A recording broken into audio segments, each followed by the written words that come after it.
মাত্র 2টা উপকরণেই তৈরি করে নেওয়া যায় এই অসম্ভব মজাদার ডেজার্টটি।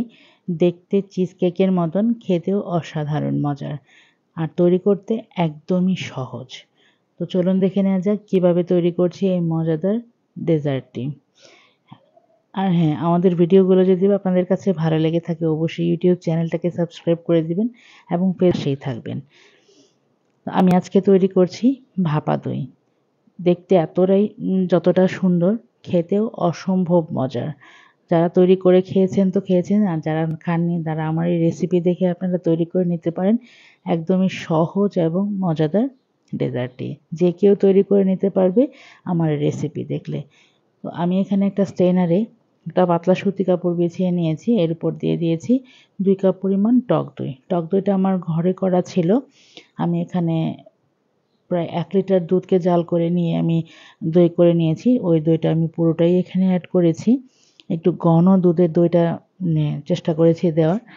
এটাকে একটা ছাঁকনিতে নিয়ে এটার উপর একটা ভারী একটা কিছু দিয়ে এটাকে রেখে দিব 2 থেকে 3 ঘন্টা। তো 2 থেকে 2.5 ঘন্টা পর আমার এখানে পুরো দইটা একদম পানি ঝরে একদম শুকনো হয়ে গিয়েছে। একদম ঠিক একটা দই বের হয়েছে। তো এটাকে আমি একটা বাটিতে নিয়ে এটা হুইস্কের সাহায্যে খুব ভালো মতো নেড়েচেড়ে একটু স্মুথ করে নিব। এর সাথে আমি অ্যাড করে দিব 1 ক্যান পরিমাণ কনডেন্স মিল্ক। এই তো মাত্র 2টা উপকরণে এত সুন্দর এবং এত মজাদার একটা ডেজার্ট।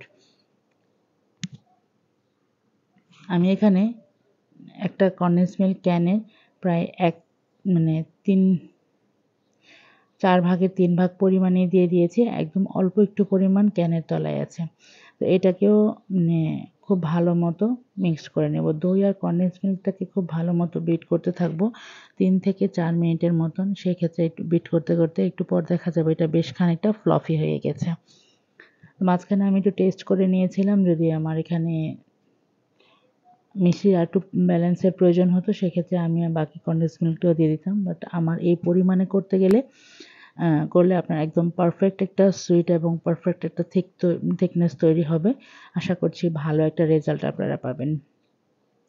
তো আমি একটা বাটিতে এখানে একটু বাটার পেপার বিছিয়ে নিয়েছি, যেটা আনমোল্ড করতে অনেক বেশি সুবিধা হবে এবং খুব সহজে আপনার এটা ডিমোল্ড হয়ে যাবে।